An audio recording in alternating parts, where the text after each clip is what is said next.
మీ ఎలాంటి వ్యాపార ప్రకటనలకైనా వెంటనే మా ఛానల్ సంప్రదించండి. అందరికీ నమస్కారం. వీక్షిస్తున్న ప్రేక్షకులందరికీ శ్రీ పరాభవ నమాజ్ ఉగాది శుభాకాంక్షలు. ముందుగా ప్రస్తుతం మనతో పాటు ఉన్నారు ప్రముఖ తంత్ర జ్యోతిష్యులు, జ్యోతిష్య రత్న, జ్యోతిష సామ్రాట్ చింత రుక్మేందర్ రావు గారు. గురుగారితో మాట్లాడదాం. గురుగారు నమస్కారం అండి. మాతృదేవోభవ, పితృదేవోభవ, ఆచార్య దేవోభవ. ఓం నమో మాందేశ్వరాయ నమః. అందరూ బాగుండాలి, అందరికీ మంచి జరగాలి. గురుగారు ముందుగా ఉగాది శుభాకాంక్షలు అండి. థ్యాంక్ యూ అండి. మీకు, మన ఛానల్కి, ఈ సంవత్సర ఫలితాలు చూస్తున్నటువంటి రెండు తెలుగు రాష్ట్రాల్లో అందరు ప్రజలకు కూడా ఉగాది పరాభవనామ సంవత్సర శుభాకాంక్షలు. గురుగారు, ఎప్పటి నుంచో వస్తున్న ఆచారం ఉగాది అనగానే ప్రతి ఒక్కరు పంచాంగం చూసుకుంటారు. ఈ సంవత్సరం మాకు ఎలా ఉండబోతుంది, ఎలాంటి జాగ్రత్తలు తీసుకోవాలి, ఆదాయం ఎలా ఉంది, శత్రువులు ఎలా ఉన్నారని. సో ముఖ్యంగా చూసుకుంటే వృషభ రాశి వారికి ఈ నవగ్రహాల ప్రభావం ఎలా ఉంటుందంటారు, ఎలాంటి జాగ్రత్తలు తీసుకోవచ్చు అంటారండి ఈ సంవత్సరం అంతా? ఈ పరాభవనామ సంవత్సరము వృషభ రాశి వాళ్ళకి ఎలా ఉంది తెలుసుకునే ముందు, అంటే మామూలుగా ఉగాది అంటేనే నాకు ఈ సంవత్సరం ఎలా ఉంది, ఆదాయం ఎంత, వ్యయం ఎంత, రాజ్యపూజ్యం ఎంత, అవమానం ఎంత, ఇటువంటి విషయాలు ప్రధానంగా చూస్తారు. ఇది మనకు అనాదిగా ఈ ఉగాది అంటే యుగం ఆది అని అర్థం, యుగారంభం, యుగాది అని అర్థం. కాబట్టి ఈ కలియుగం ప్రారంభమై ఇప్పటి వరకు ఎన్ని సంవత్సరాలు అయిందో అని కూడా మనకు పంచాంగంలో క్లియర్గా తెలియజేస్తారు. అందులో భాగంగా తెలుగు సంవత్సరాలు ప్రభావ విభవాది తెలుగు సంవత్సరాలు 60 సంవత్సరాలు ఉంటాయి. ఈ మల్టిపుల్ టైమ్స్ ఈ 60 మళ్ళీ మల్టిపుల్ అవుతుంటాయి. కాబట్టి 5000 సంవత్సరాలకు పైగా మనం ప్రయాణిస్తున్నాము. కాబట్టి ఈ 10 సంవత్సరం ఈ రాజ్యపూజ అవమానాలు, ఆదాయ వ్యయాలు చూసుకుంటూ ఉంటారు. అందులో మనకు ఈ వృషభ రాశి వాళ్ళకు ఆదాయం 5 ఉంటే వ్యయం 14 ఉంది. రాజ్యపూజ్యం అంటే గౌరవం 5 ఉంటే అవమానం 4 ఉంది. అంటే ఆదాయము తక్కువ ఉంది, వ్యయం ఎక్కువ ఉంది. రాజ్యపూజ్యం 5 ఉంటే వ్యయం 4 ఉంది. అంటే 5 మంది గౌరవిస్తే 4 ఇబ్బంది పెడతారని, 5 రూపాయలు వస్తే 14 రూపాయలు ఖర్చు అవుతుంది అనేసి. ఇక్కడ ఇలా రాసిన దాన్ని ఇలా చూసి అన్వయించుకోకూడదు. అంటే మనకింత ఖర్చు అయిపోతుందా అని అనుకోని అవసరం లేదు. ఇది ఈ సంవత్సరానికి పంచాంగ గణన ప్రకారం వచ్చేటువంటి క్యాలిక్యులేషన్. కాబట్టి ఇక్కడ తీసుకుంటే 5 రూపాయల సమస్య 14 రూపాయలు ఖర్చు అవుతున్నప్పుడు గతంలో వీళ్ళు సంపాదించుకునే కదా ఉంటారు. ఇప్పుడు శుభకార్య రీత్యా వ్యయమవచ్చు, వ్యాపార రీత్యా వ్యయమవచ్చు, వ్యవసాయ రీత్యా పెట్టుబడులు కావచ్చు. అంటే మన పెట్టుబడి ఎక్కువ అవుతుంది, వీళ్ళకు పెట్టే ఖర్చులు పెరుగుతాయని అర్థం. అంతే, నష్టం కాదు. తన దగ్గర ఉన్నదానికన్నా కొంత అప్పు చేసి బ్యాంక్ లోన్ తీసుకుంటారు, అప్పే కదా. అవును, అప్పే. కాబట్టి ఇక్కడ పెట్టుబడులు పెడుతున్నారు వీళ్ళు అని అర్థం. వీళ్ళ అవసరాలకు ఖర్చు పెడుతున్నారని అర్థం. నష్టపోతారు, ఏదో దొంగలించబడుతుంది కాదు. ఖర్చు ఎక్కువ ఉంది అంటే వీళ్ళకు ఖర్చు పెట్టే కార్యాలు ఎక్కువ ఉన్నాయి ఈ సంవత్సరం. కాబట్టి ఎక్కువ ఖర్చు అవుతుంది. అంటే వీళ్ళ దగ్గర ఉన్నదానికన్నా వీళ్ళకి డబ్బు ఎక్కువ అవసరము అని అర్థం. ఆ ఖర్చులు మంచి అంటారా గురుగారు? శుభాశుభ మిశ్రమంగా ఉంటాయి ప్రతి ఒక్కరి ఖర్చులు. శుభాలకు అశుభాలకు ఉంటాయి. అశుభాలకు అంటే ఏమి, ఇప్పుడు అనారోగ్యం చేసింది హాస్పిటల్కి పెట్టాలి, టక్మని ఉన్న డబ్బు హాస్పిటల్ టకమని పెట్టాల్సి వచ్చింది, లేకపోతే అప్పు చేసి పెట్టాల్సి వచ్చింది, ఇటువంటివి వస్తాయి. అది అవసరమే కదా. అనారోగ్యం చేయడం అశుభము, కానీ దానికి పెట్టాల్సిన ధర్మం చేసుకుని కాపాడుకుని శుభము. ఇటువంటి ఖర్చులు తగులుతాయి. అంతేగాని ఆదాయం 5 ఉంది, వ్యయం 14 ఉంది అంటే ఏదో మనకు తక్కువ వస్తుంది, ఎక్కువ అవుతుంది అనేది కాకుండా ఇక్కడ మనం సూక్ష్మంగా ఆలోచిస్తే అన్నీ మన కోసమే వస్తాయి. వాటిని అన్ని తగ్గించాలన్నమాట. కాబట్టి 5 మంది గౌరవిస్తే 4 అవమానిస్తారంటే 2 సరి సమానంగా ఉన్నట్లే. 4 ఇబ్బందిగా ఉంటారు, 5 మంది బాగుంటారని అర్థం. అంటే ఒక డిస్టెన్స్ ఉంది. దానిపైన కూడా సీరియస్గా ఆలోచించాల్సిన అవసరం ఏం లేదు. ఈ వృషభ రాశికి ఈ సంవత్సరము ఈ లాభంలో శనేశ్వరుడు ఉన్నాడు. ప్రథమార్థం, ద్వితీయార్థం 2 విధాలుగా తీసుకుంటే వీళ్ళకు జూలై నుంచి శనేశ్వరుడు లాభస్థానంలో వక్రంలో ఉన్నాడు. జూన్ నుంచి గురువు ద్వితీయం నుంచి తృతీయంలోకి వెళ్తున్నాడు. డిసెంబర్ నుంచి రాహుకేతువులు 9వ స్థానానికి రాహువు, 3వ స్థానానికి కేతు వస్తారు, ప్రధాన గ్రహాలు. ఈ ప్రధాన గ్రహాల మధ్యలో మన మిగిలిన గ్రహాలు సంచరిస్తూనే ఉంటాయి. అవి ఫలితాలు మామూలుగా ఎవరైనా సరే, ఏ జ్యోతిష్యులైనా సరే ప్రధాన గ్రహాల యొక్క మార్పులు తీసుకునేసి ఫలితాలు నిర్దేశిస్తారు. అంటే ఒకే చోట ఎక్కువసేపు ఉండే గ్రహం ఎక్కువ ఫలితాన్ని ఇస్తుంది. చంద్రుడు 2.25 రోజుకి 30 డిగ్రీలు దాటేస్తాడు, 30 కళ్ళు మారుస్తాడు. శుక్లపక్షంలో 15 కళ్ళు, కృష్ణపక్షంలో 15 కళ్ళు, కలిపి 30 రోజులు, 1 నెల. శనేశ్వరుడు 30 సంవత్సరాలు పడుతుంది ఒకసారి రాశిని చుట్టాలంటే. 30 సంవత్సరాలు. 30 సంవత్సరాలు అంత స్లోగా వెళ్తాడు ఆయన. అంటే సూర్యగ్రహం నుంచి శనేశ్వరుడు చాలా దూరంలో ఉన్నాడు. సూర్యుడు యొక్క కాంతి శనేశ్వరుని దాటి అవతల పడదు. అంటే ఇప్పుడు మనం ఒక లైట్ వేస్తాము, కొంత దూరం పడుతుంది, మళ్ళీ పడదు. మధ్యలో ఏదైనా పెడితే అటు సైడ్ పడదు, రిఫ్లెక్షన్ అటు వెనక్కి. ఏమీ లేని ప్రదేశంలో కూడా లైట్ టార్చ్ లైట్ వేస్తే కొంత దూరం వరకు పడుతుంది, అంతే, మళ్ళీ పడదు. ఈ యొక్క లైట్ యొక్క టార్చ్ లైట్ యొక్క కెపాసిటీ ఎంతవరకు అంతవరకే. అదేవిధంగా సూర్యుడు యొక్క టార్చ్ లైట్ అనుకుంటే సూర్యుడు చుట్టూ నవగ్రహాలపైన ఆయన కాంతి పడుతుంది. అది చివరి శనేశ్వరుని దాటి ఇంక పడదు. అటువైపు ఎన్నో గ్రహాలు నక్షత్రాలు ఉన్నాయి, వాటిపైన పడదు. ఆయన యొక్క కెపాసిటీ శనేశ్వరుడు చివర. అందుకే శనేశ్వరుడు చీకటి, సూర్యుడు కాంతి అంటారు. కాబట్టి ఈ శనేశ్వరుడు 30 సంవత్సరాలు తిరుగుతాడు. శని చుట్టూ తిరగడానికి, సూర్యుని చుట్టూ తిరగడానికి 360 డిగ్రీలు తిరగడం 30 సంవత్సరాలు పడుతుంది. కాబట్టి శనేశ్వరుడు ఈ రాశికి యోగాధిపతి. వృషభ రాశిలో శని యోగ గ్రహం. ఆయన లాభంలో ఉన్నాడు, అది మంచిది. ఈ సంవత్సరం అంతా మీనంలోనే ఉంటాడు. 11వ స్థానంలో మీన రాశిలో శని ఉండడం వీళ్ళకి విశేష రాజయోగము. 9వ స్థానానికి రాహు వెళ్తున్నాడు, పితృదోషము, తండ్రి సమానులకు అరిష్టము. 9వ ఇంట్లోకి రాహు వెళ్ళకూడదు. వెళ్తే మంచిది ఉంది, చెడ్డ ఉంది. ఈ 9వ స్థానం అంటే విదేశాలు, దూర ప్రాంతాలు. వీళ్ళ దూర ప్రాంతాలు, విదేశాలు, దూర ప్రాంతాల్లో బంధుత్వాలు, పెండిండ్లు, ఉద్యోగాలు, వ్యాపారాలు, విద్య కోసం చదవడం అంతా ఉంటుంది. తండ్రికి అరిష్టము. వయసు అయిపోయినటువంటి తండ్రి సమానం ఉంటే వాళ్ళు పరమపదించేదానికి అవకాశం ఉంది, అనారోగ్యం పాలేదానికి అవకాశం ఉంది, తండ్రి చేసే వ్యాపారంలో నష్టాలు వచ్చేదానికి అవకాశం ఉంది. కాబట్టి దుర్గాదేవి ఆరాధన కంపల్సరీ చేసుకోవాలి. వీళ్ళ తండ్రి చేయాలి, వీళ్ళు కాదు. 9వ స్థానం అంటే పితృస్థానం. ఇప్పుడు పితృస్థానంలోకి రాహు వెళ్తున్నాడు. పితృకారకుడు ఎవరు? సూర్యుడు. సూర్యుడిని రాహు పడతాడా గ్రహణ రూపంలో? సూర్యగ్రహణము అంటారు కదా. రాహుకేతువులే సూర్యుడిని చంద్రుడిని ఇబ్బంది పెట్టేది. కాబట్టే ఇక్కడ పితృ దోషం అరిష్టం అని చెప్తాం.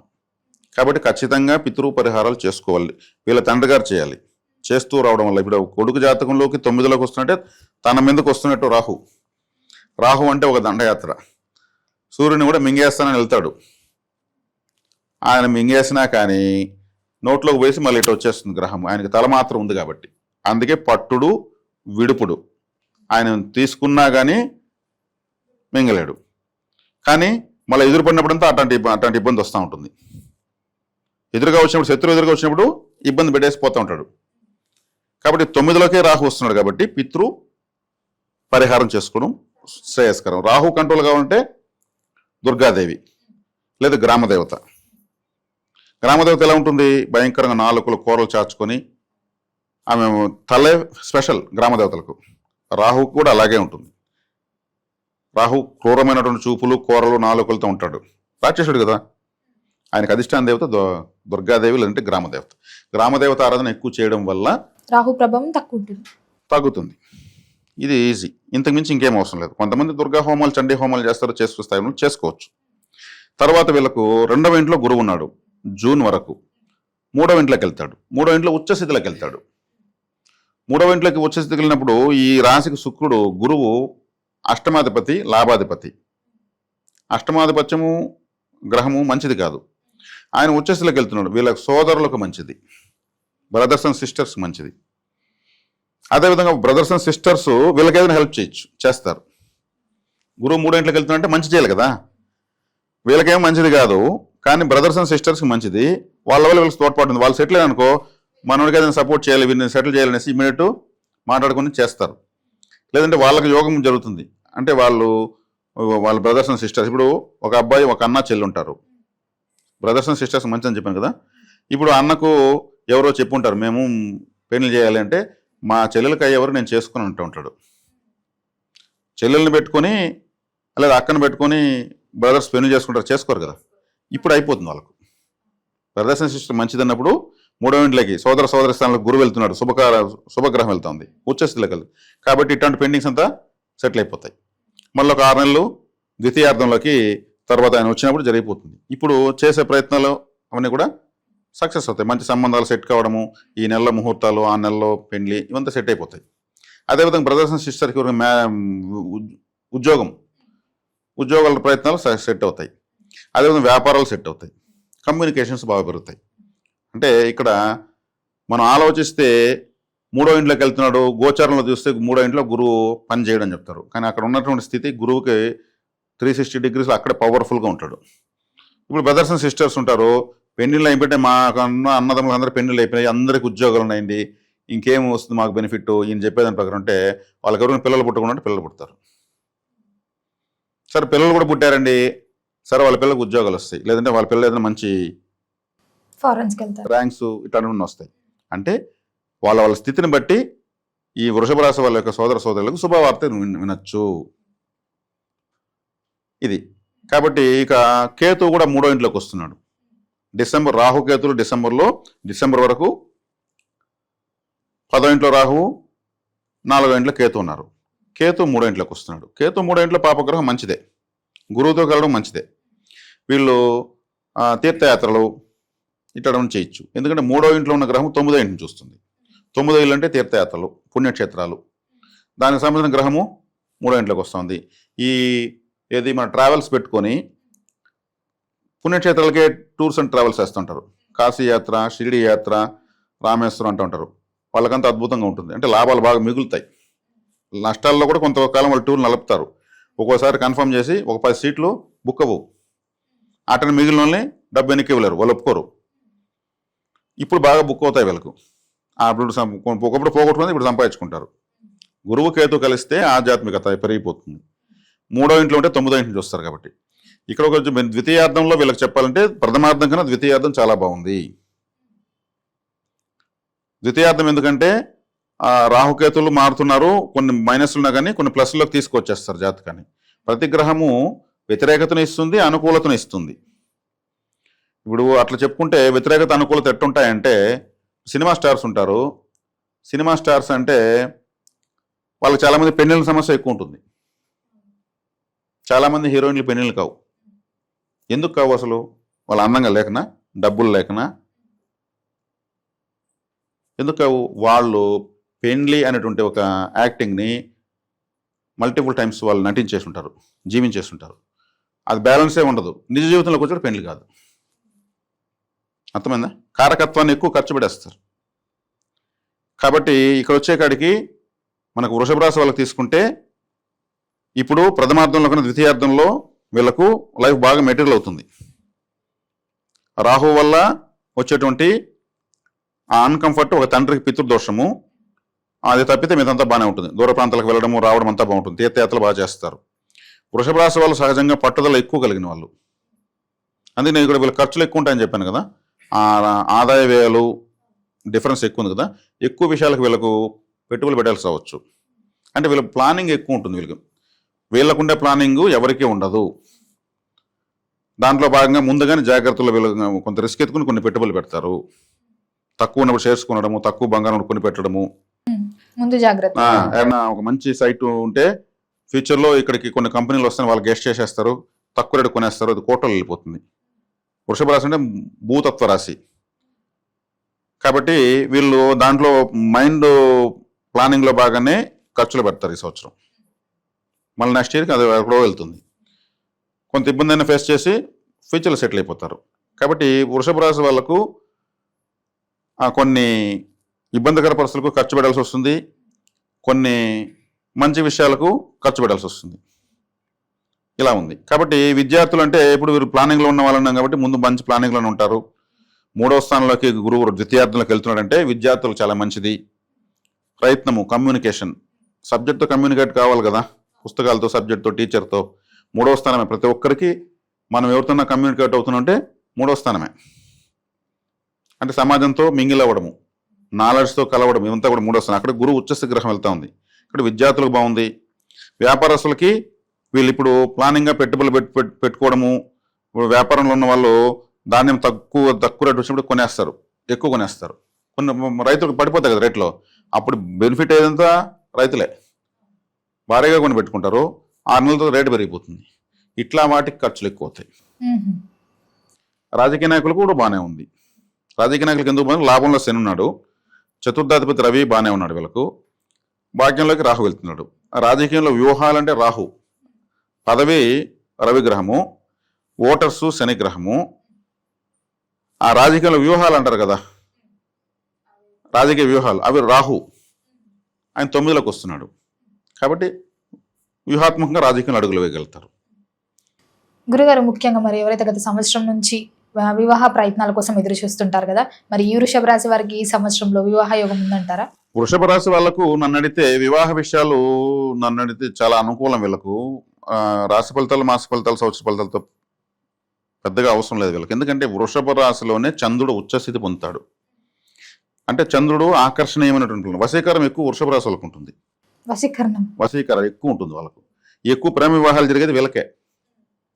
ఈ వృషభ రాశిలో పుట్టిన వాళ్ళకే ఎక్కువ ఆకర్షితమవుతూ ఉంటారు. వీళ్ళు ఎక్కువ మందిని ఆకర్షిస్తూ ఉంటారు. వృషభ రాశిలో రవి ఉండగా పుట్టిన వాళ్ళు, జన్మజాతకంలో వృషభ రాశిలో రవి ఉండగా పుట్టిన వాళ్ళు, వీళ్ళు ఎవరైనా ఒక అబ్బాయి అమ్మాయిని ఇష్టపడినా, లేదా ఆ అమ్మాయి అబ్బాయిని ఇష్టపడినా, వాళ్ళకు కూడా వాళ్ళ ఫ్రెండ్స్ ఉంటారు కదా, వాళ్ళు కూడా అట్రాక్ట్ చేస్తారు. గొడవలు వస్తుంటాయి కదా. ఇప్పుడు ఒక అమ్మాయి ఒక అబ్బాయిని ప్రేమిస్తుంది. ఆ అబ్బాయికి వృషభ రాశిలో రవి ఉన్నప్పుడు పుడతాడు. వాళ్ళ అమ్మాయిల ఫ్రెండ్ ఆ అబ్బాయిని ఇష్టపడుతూ ఉంటుంది. ఈ అమ్మాయి అడిగిన విజయం, నా లవర్ నువ్వు వెట్టవే ప్రేమిస్తావు అని కొట్టుకుంటూ ఉంటారు. వాడికి వృషభ రాశిలో రవి ఉంటాడు. రవి అంటే ఓవర్ లైటింగ్ కదా, అంతా ఎక్కువ చుట్టూ అందరికీ కాంతి చూపిస్తాడు. అక్కడే చంద్రుడు వచ్చేసేది పొందుతాడు. రోహిణి నక్షత్రంలో చంద్రుడికి 27 మంది భార్యలు. 27 మంది భార్యలలో రోహిణి అనేటువంటి దేవత ఆయనకి చాలా ఇష్టము. రోహిణి అనే అమ్మాయి, రోహిణి నక్షత్రం 27 నక్షత్రాలు 27 మంది భార్యలకి. ఆమె కాకుండా ఒక ప్రేయస్ ఉంది, తారాదేవి. కాబట్టి రోహిణి నక్షత్రములో చంద్రుడు అక్కడ వచ్చేసి పోవడము, రవి అక్కడ ఉంటే ఇంకా విశేషంగా ఎక్కువ కాంతివంతంగా ఉండడము. అందుకే శ్రీకృష్ణుడు రోహిణి నక్షత్రం ఉంటాడు. 16,000 మంది గోపికలు ఆయనకి ప్రేయస్లు. అర్థమైంది? ఇప్పుడు 8 మంది అష్టభార్యలు, 16,000 మంది గోపికలు ఆయన అట్రాక్ట్ చేశాడు. ఆ రవిగ్రహము అక్కడ అంత విశేషమైనటువంటి కాంతిని వెదజల్లుతుంది. కాబట్టి వీళ్ళకు పెళ్లిళ్ళు కాకుండా పోవడం ఏముంది, గొడవలు వస్తూ ఉంటాయి. కాకపోతే తక్కువ మంది ఉంటారు. వాళ్ళ వ్యక్తిగత జాతకం లేదని ఇబ్బందులు ఉంటాయి. దాన్ని సర్చ్ చేసుకోవాలనుకుంటే వీళ్ళు ద్వితీయ స్థానము బలపరుచుకోవాలి. ద్వితీయం అంటే కుటుంబము, కుటుంబం అంటే భార్య పిల్లలు. ద్వితీయ స్థానము మిథున రాశి, మిథునం అంటే కలయిక అని అర్థము. అందుకే ఒక స్త్రీ ఒక పురుషుడు సింబల్ దానికి. ద్వితీయ స్థానాన్ని బలపరిస్తే చాలు. పార్వతి పరమేశ్వరుడు రాశి, శివాలయానికి వెళ్ళాలి. శివాలయానికి ఎందుకు వెళ్ళాలి? శివుడే భార్య పిల్లలతో ఏకైక దేవుడు. శివాలయానికి వెళ్ళి ఒక 7 మామిడాకులు గడపలో తోరణం కడతాం కదా, తోరణం కడతాం, పసుపు కుంకుమ పెట్టి ఆ తోరణం ఎత్తుకెళ్ళి ప్రతి శుక్రవారము లేదా ప్రతి సోమవారము శివాలయంలోకి వెళ్ళి ఒక గేటుకో స్తంభానికో చెట్టుకో కట్టేసి నమస్కారం చేసుకొస్తుంటే వీళ్ళంటికి మంగళ తోరణాలు పడతాయి. మన ఇంటికి మంగళ తోరణాలు పడాలంటే శివాలయంలో మంగళ తోరణాలు కట్టాలి. అది మిథున రాశి వీళ్ళకి కుటుంబ స్థానం కాబట్టి వీళ్ళకి వివాహ సమస్య తీరాలంటే ఎప్పుడు ఈ పని చేసే చాలు. జనరల్గానే వీళ్ళకి అట్రాక్షన్ బాగుంటుంది. నల్లగా ఉంటే కూడా వీళ్ళకి వశీకరం ఉంటుంది. శ్రీకృష్ణుడు నల్లగా ఉంటాడు. అట్రాక్షన్ వేరు, కళ వేరు, రంగు వేరు. తెల్లగా ఉండి ఎంతోమంది లేకుండా ఉంటారు. కళ వేరు, కలర్ వేరు. కాబట్టి వృషభ రాశి వాళ్ళకి నాకు తెలిసినంత వరకు వివాహ సమస్యలు పెద్దగా ఉండవు. ఒకవేళ ఉన్న ఈ పరిహారం చేసుకోవచ్చు. విదేశీ యోగం ఉందంటారా గురుగారు? మరి విదేశీ యోగం వీళ్ళకి తక్కువ ఉంటుంది ఎప్పుడు కూడా వృషభ రాశి వాళ్ళకు. ఎందుకంటే వీళ్ళకి వ్యయస్థానము అంటే విదేశాల స్థానం వచ్చి మేషము. మేషరాశి విదేశాలను సూచిస్తుంది. మేషరాశి వీళ్ళకి పని చేయదు. వీళ్ళు ఏమంటే టూర్లు వెళ్ళి తిరుక్కొని వస్తారు, కానీ అక్కడ పోయి 10 రూపాయలు సంపాదించేది 2 రూపాయలు రెండు ఒకటే అనే మాట చెప్పేదంత వృషభ రాశి వాళ్ళు. అక్కడికి వెళ్ళి ఏం చేసేది, ఇక్కడ సంపాదించుకో. ఒకవేళ వెళ్ళి మొండిగా ఉంటే కూడా విదేశాల్లో సమస్యలు వచ్చే వాళ్ళంతా ఎక్కువ వృషభ రాశిలో ఉంటారు. నేను ఇక్కడికి ఎందుకు వచ్చానో, మా ఇండియాలో ఉంటే పోయిండేది, ఏమీ లేకపోయినా ఉంటే మా మేలనే వాళ్ళు ఎక్కువగా ఇక్కడ ఉంటారు. కాబట్టి విదేశాల వీళ్ళకు టూర్లు తిరగడానికి తప్పితే పోయి సంపాదించి సెటిల్ అవ్వడానికి పనికిరదు. వెళ్తే కూడా ఖర్చులు ఎక్కువైపోతాయి. అది. కుటుంబ వాతావరణం ఎలా ఉంటుందంటారు ఈ సంవత్సరం అంతా? కుటుంబ వాతావరణము తీసుకుంటే వృషభ రాశి వాళ్ళు ఫ్యామిలీ ఫస్ట్, ప్రపంచం నెక్స్ట్ అంటారు. వీళ్ళు చూసుకుంటే ఫ్యామిలీని ఎవరు చూసుకోరు, అద్భుతంగా చూసుకుంటారు. అదే చెప్పాను కదా, బిఫోర్ ప్లానింగ్ ఎక్కువ ఉంటుంది. బిఫోర్ ప్లానింగ్ అంటే రాబోయే రోజుల్లో ఎలా ఉంటుంది, ప్లాట్లు కొని పెట్టడం అంటే చెప్తాను, అంత ఫ్యామిలీ ప్లానింగే. పిల్లలకి ఏం చేసి పెట్టాలి అన్నీ కూడా వీళ్ళు. అందుకే ఫ్యామిలీని చూసిన తర్వాతనే ప్రపంచాన్ని చూస్తారు వీళ్ళు కానీ ఫ్యామిలీని చూడకపోతే జీవితం మొత్తం వీళ్ళకు వ్యర్థమైపోతుంది. కానీ వాళ్ళు చూడకుండా మాట్లాడుతూ ఉండరు. వృషభ రాశి వాళ్ళు ఇప్పుడు ఎక్కువగా శ్రీకృష్ణ భగవాన్ వారు చూస్తారు. 8 మంది భార్యలు 16,000 మంది గోపికలు కదా. ఎవరికైనా కష్టాలు వచ్చినట్టు ఏమైనా విన్నారు అసలు? శ్రీకృష్ణుడి వల్ల 8 మంది బాగా చూసుకున్నాడు. 16,000 గోపికలకు ఆయన ఇష్టంగానే ఉన్నాడు. అంటే ఎంత ప్లానింగ్తో ఉంటాడు ఆయన. వృషభ రాశి వాళ్ళకి ఆ శక్తి ఉంటుంది, విశేషమైనటువంటి ప్రత్యేకత వాళ్ళకి అదే. గృహయోగం, వాహన యోగం ఉందంటారా? మరి గృహ వాహన యోగాలు అనే దానికన్నా వీళ్ళు ఇప్పుడు పెట్టేటువంటి పెట్టుబడులు, తీసుకునే జాగ్రత్తలు, వేసే వ్యూహాలు ఫ్యూచర్లో ఆ ఫలితాలు ఇస్తాయి. ఇప్పుడు ఈ సంవత్సరం పెట్టేటువంటి మైండ్ ఎఫర్ట్ మొత్తము వీళ్ళకి ఫ్యూచర్లో మీరు అడిగినటువంటి గృహ వాహన యోగాలు అవన్నీ వీళ్ళకి ఆటోమేటిక్గా ఇప్పటికి ఉంటాయి. ఇప్పుడు కావాలనుకున్న వాళ్ళు కూడా ఇప్పుడు ఒక ప్లానింగ్గా వెళ్తారు, వెళ్ళి సాధించుకోగలుగుతారు. ముఖ్యంగా చూసుకుంటే మరి రైతులకు ఎలా ఉంటుందంటారు ఈ సంవత్సరం? వృషభ రాశి అంటేనే ఒక ఎద్దు. వృషభ రాశి అంటే కాలపురుషుడికి ధనస్థానం. కాలపురుషుడు అంటే మేషం నుంచి కాలపురుష తత్వం వస్తుంది, దానికి ధనస్థానము. వృషభ రాశిని ఎందుకు ధనస్థానం అన్నారంటే ప్రాచీన కాలంలో ఆదాయం ఏదైనా ఉందంటే వ్యవసాయం తప్పితే ఇంకేమీ లేదు. పరిశ్రమలు లేవు, కార్లు లేవు, ఏమి లేవు. ఒక్క వ్యవసాయం. ఆదాయం అంటే వ్యవసాయం ప్రపంచానికి, ఒక భారతదేశానికి కాదు. అంటే ఆ వ్యవసాయాన్ని చేసి మనల్ని కుటుంబాన్ని కాపాడేవి పశువులే.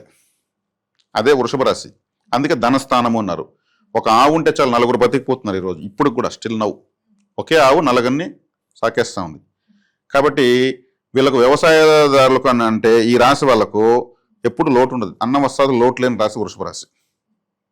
కాబట్టి వీళ్ళకి ఎప్పుడు బాగానే ఉంటుంది. ఈ గోచారాలు తీసుకుందామంటే గోచారాలు తాత్కాలికమైనవి, ఎప్పుడు కూడా ప్రతి సంవత్సరం మారుతూ ఉంటాయి. ఇప్పుడు పుడుతున్న వాళ్ళు ఎప్పుడు ఎలా ఉంటారని చెప్పేదాని కోసం గోచారాలు, వ్యక్తిగత జాతకాలు ఎక్కువ ప్రభావితం చేస్తాయి. కాబట్టి వృషభ రాశి వాళ్ళు బిఫోర్ ప్లానింగ్ ఎక్కువ ఉంటుంది, పట్టుదల ఉంటుంది, నిర్ణయాలు అంత తొందరగా మారవు, అంత ఈజీగా చేంజ్ అవ్వరు. వీళ్ళు మొత్తం వింటారు, నేను తర్వాత చెప్తానంటారు, మళ్ళీ రాత్రి నైట్ అంతా ఆలోచిస్తారు, మళ్ళీ చెప్తారు వాళ్ళ నిర్ణయం. ఒక ఆవు చూడండి, గడ్డంతా మేసేస్తుంది, మళ్ళీ వచ్చి ఘాట్లో వచ్చి పడుకొని కళ్ళు మూసుకొని మెల్లగా నమరేస్తాం. మొత్తం మేత వెనక్కి తెచ్చి మళ్ళీ రెండోసారి నములుతుంది, అప్పుడు తింటుంది. సేమ్ వృషభ రాశి వాళ్ళు అంతే. దాని పేరు వృషభము. అది మొత్తం ముందు కడుపు నింపుకొని మళ్ళీ దాన్ని తీసుకొని వెనక్కి తీసుకొని నమరేసి సగం కళ్ళు మూసుకొని సగం కళ్ళు తెరుచుకొని మేఘన్నుగా అది తింటుంది, బాగా నములు తింటుంది. సేమ్ వృషభ రాశి వాళ్ళు కూడా అలా నిర్ణయాలు తీసుకుంటారు. కాబట్టి వీళ్ళు సంవత్సర ఫలితాలు కూడా వీళ్ళకి అనుకూలంగానే ఉన్నాయి. లాభంలో శని యోగిస్తాడు, వ్యవసాయానికి కారకుడు శనేశ్వరుడు, కష్టపడ్డానికి శని కారకుడు. కాబట్టి ఈ రాశికి దశమాధిపతి భాగ్యాధిపతి లాభంలో ఉండడం విశేష రాజయోగం. భాగ్యంలోకి రాహు వెళ్తున్నాడు. తండ్రికి లేదంటే వీళ్ళకు పెనతండ్రి పెద్ద తండ్రి లాంటి వాళ్ళకు, మామకు అంటే భార్య వాళ్ళ నాన్న, ఆయన కూడా తండ్రితో సమానం. ఇటువంటి వాళ్ళకి అరిష్టం ఉంటుంది, రాహు అక్కడ వెళ్తున్నాడు కాబట్టి. గురువులకు, వీళ్ళకి చెప్పిన విద్య చెప్పిన గురువులు, తండ్రి గురువు మామగారు వీళ్ళంతా పితృ సమానులు. తల్లి భార్య వాళ్ళ అమ్మ మేనత్త వీళ్ళంతా మాతృ సమానులు. కాబట్టి 4వ ఇంట్లోకి రాహు వచ్చినప్పుడు వీళ్ళకి అరిష్టం ఉంటుంది. 9వ ఇంట్లోకి రాహు వచ్చినప్పుడు తండ్రి సమానులకు అరిష్టం ఉంటుంది. వాళ్ళు దుర్గారాధన చేసుకోవడం వల్ల వాళ్ళకి బాగుంటుంది. ఎవరైతే వృషభ రాశి ఉన్నారో వాళ్ళందరూ చెప్పచ్చు, వాళ్ళ అత్త వాళ్ళకు, మహమ్మలకు, అత్త వాళ్ళకు, చిన్నాన్న పెద్దనాన్నలకు, వాళ్ళ నాన్న వాళ్ళకు, గురువులకు, వాళ్ళు క్షేమంగా ఉండండి, మీరు దుర్గారాధన చేయండి, వీళ్ళు కూడా వాళ్ళ క్షేమం కూడా అర్చన చేయొచ్చు. ఇది కాబట్టి ముఖ్యంగా చూసుకోవాల్సినటువంటి జాగ్రత్తలు ఇవి. వీళ్ళకి ఇప్పుడు ఆదాయాల కన్నా ఫ్యూచర్లో వచ్చేటువంటి బెనిఫిట్స్ కోసం వీళ్ళు చేసేటువంటి ఎఫర్ట్ ఎక్కువ ఉంటుంది. గురుగారు, మరి ఈ సంవత్సరం అంతా ఇంకా బాగుండాలంటే ఏ దైవాన్ని పూజించమంటారు? ఎలాంటి పరిహారాలు చేసుకోవచ్చు అంటారు? వృషభ రాశి వాళ్ళు, ప్రతి రాశి వాళ్ళు 2వ రాశిని బలపరచుకోవాలి. 2వ రాశి అంటే ధనస్థానము, కుటుంబ స్థానము, వాక్కు, తినే తిండి, మాట్లాడే మాట. 2వ స్థానం అంటే మన నోరు, ఈ నోరుతో చేసే పనులన్నీ అని అర్థం. డబ్బు సంపాదించాలన్నా కానీ మనకు బ్రెయిన్ పనిచేయాలి కాబట్టి మనకు 2వ స్థానం వీళ్ళకి మిథున రాశి. మిథున రాశి వీళ్ళకి 2వ స్థానము. మిథున రాశి అంటే దానికి అధిపతి బుధుడు. అక్కడ శివకేశవుల శక్తి ఎక్కువ ఉంది, మహావిష్ణు శక్తి ఎక్కువ ఉంది, శివుడి శక్తి ఎక్కువ ఉన్నటువంటి రాశి. శివకేశవులు, శివపార్వతుల శక్తి అక్కడే ఉంది. ఆరుద్ర నక్షత్రము శివుడు ఉద్భవించినటువంటి నక్షత్రము. పునర్వసు నక్షత్రము శ్రీరాముడు పుట్టిన నక్షత్రము. సాక్షాత్ మహావిష్ణువు కదా ఆయన కూడా. మృగశిర నక్షత్రం. మృగశిర అంటే మృగశిర అంటే మీ జంతువు యొక్క తలని, మృగశిర అంటే ఎవరున్నారు శివ కుటుంబంలో? విఘ్నేశ్వరుడు, ఆయనకి ఏనుగు తల కదా ఉంది, వినాయకుడు. మృగశిర అంటే నక్షత్రం అంటే కుజుడిది, అంగారకుడిది. అంగారకుడు అధిష్టాన దేవత సుబ్రహ్మణ్య స్వామి. శివుడు, పార్వతి, సుబ్రహ్మణ్య స్వామి, వినాయకుడు, శ్రీరాముడు అంతా వచ్చేహారు ఈ రాశిలో. కాబట్టి వీళ్ళు విశేషంగా శివారాధన చేయడం వల్ల డబ్బులకు లోటు ఉండదు.